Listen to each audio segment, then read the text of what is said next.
So in our first video on the Meiji Restoration, we talked about how the United States forcibly opened up Japan, and Japan's initial reactions about how it did change a new government in terms of now being competitive with the West and end the inequitable, or the unequal treaties and, the inputs that Europe and the United States are having on Japan with in terms of the Meiji Restoration and reforms that we talked about, changes in government and education and the economy and, what the purpose of those were meant to do. So now it's time to look at the resistance to some of that.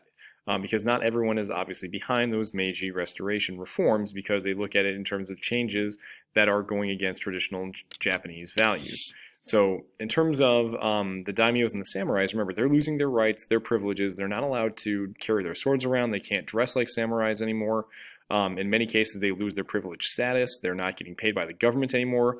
Initially, the government tries to give them bonds, but eventually, again, due to lack of funds and things of that nature, it just leads to more people, more samurais, and the daimyos, again, essentially going bankrupt. And so there is a brief rebellion in the late 1870s, mid to late 1870s, where essentially the samurais and daimyos try to start a rebellion to restore traditional Japanese and Confucian values. But are defeated by, oddly enough, the new army that has been trained by Europeans and the United States, and now again has more European-style weapons. And so that kind of ends the traditional version of the samurai and the daimyos as we know it. But that doesn't mean that other people still aren't necessarily opposed or are in favor of the new Western values, because there's still the idea, and we'll continue the debate of traditional Chinese or not Chinese, Japanese values and tradition and the new Western values in terms of what's really important to Japan and why are we doing these things. So that conversation continues, as well as obviously the ideas of Japanese nationalism, which we'll talk about here again in a minute or two, and where does that put us in the world.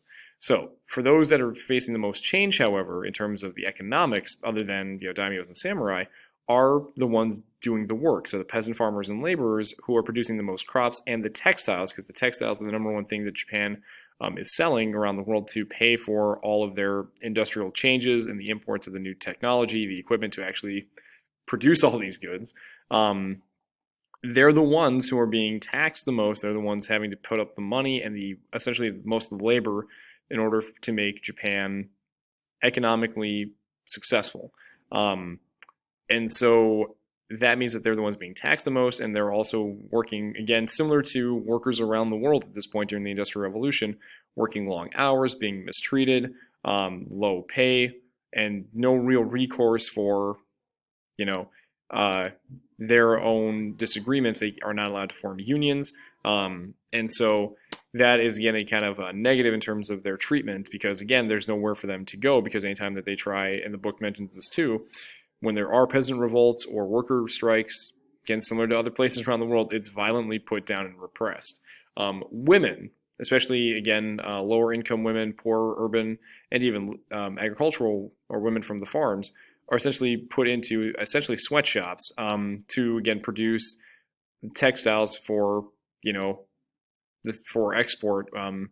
And again, that's where a lot of the money is coming in, is from, women being poorly treated in work, and those work environments, again, similar to what we see see within other parts of the globe at this time.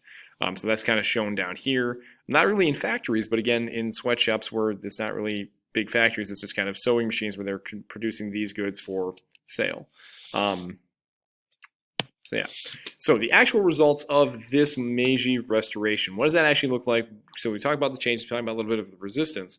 What actually occurs here with the Meijis, in terms of how successful this is for Japan? Well, if you've looked at the previous stuff when we talked about China and Russia, we know that they become militarily a much larger power, especially in the Pacific region.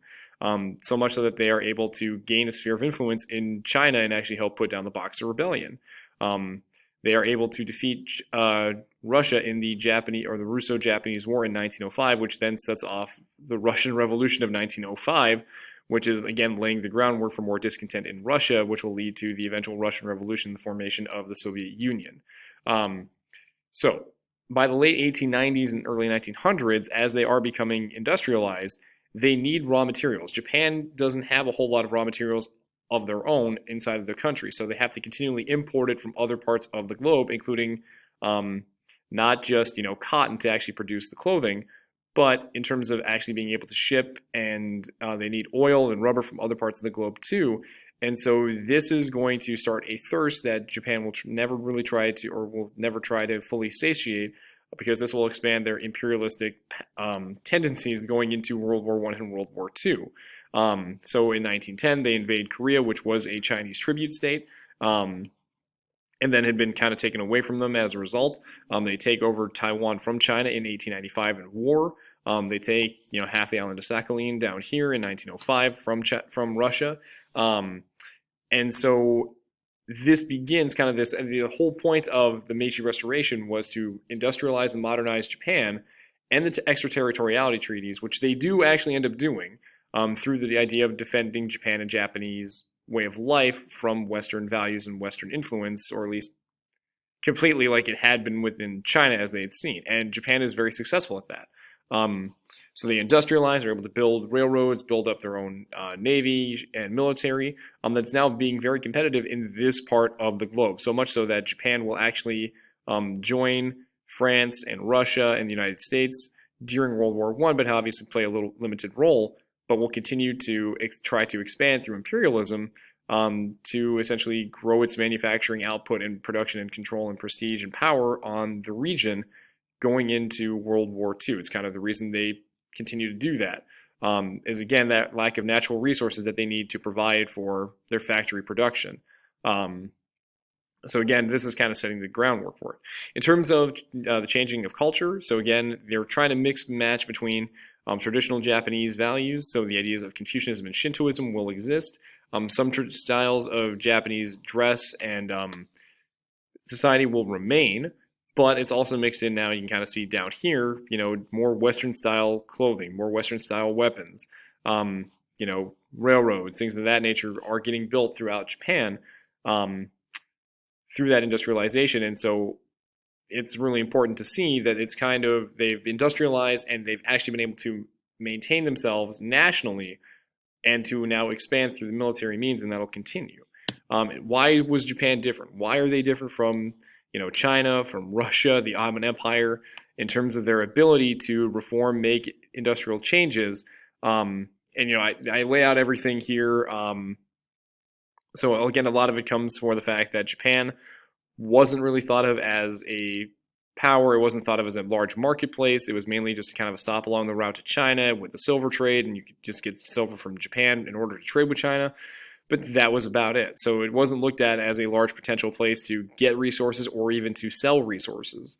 And then you also think about the fact that the Japanese government, unlike the Chinese government under the Qing dynasty, actually made legitimate attempts at reform and change to become competitive with the West.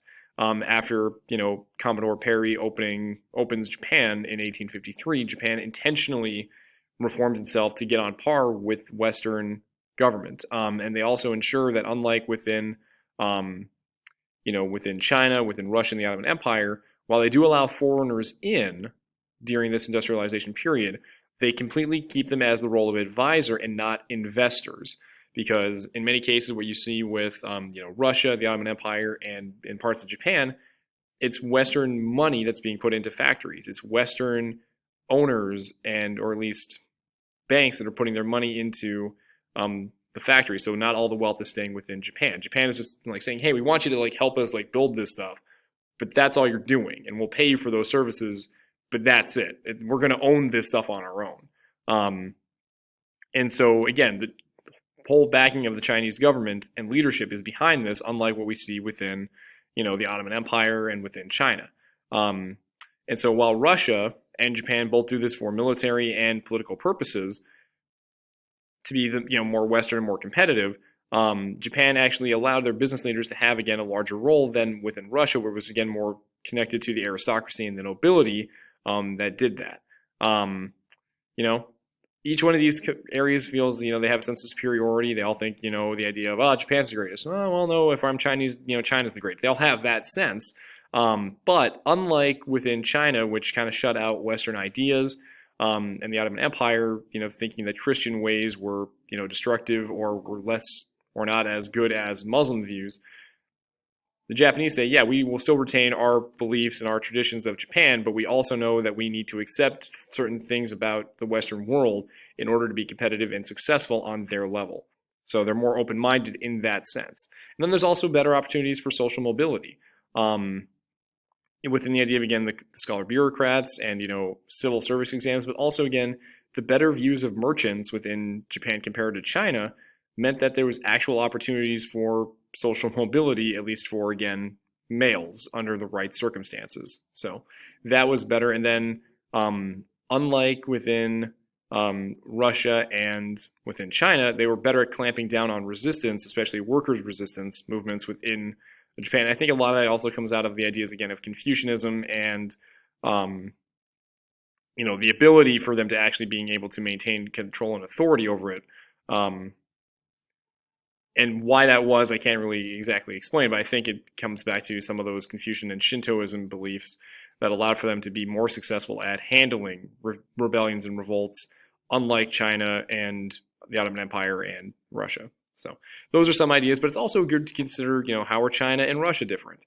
How are, Russia and the Ottoman Empire similar and different? So go beyond just why was Japan different from these to be successful, but why were the other ones also similar and different from each other too? So that wraps up our talks on Chapter 31. Next up, we start looking at imperialism in depth with Chapter 32.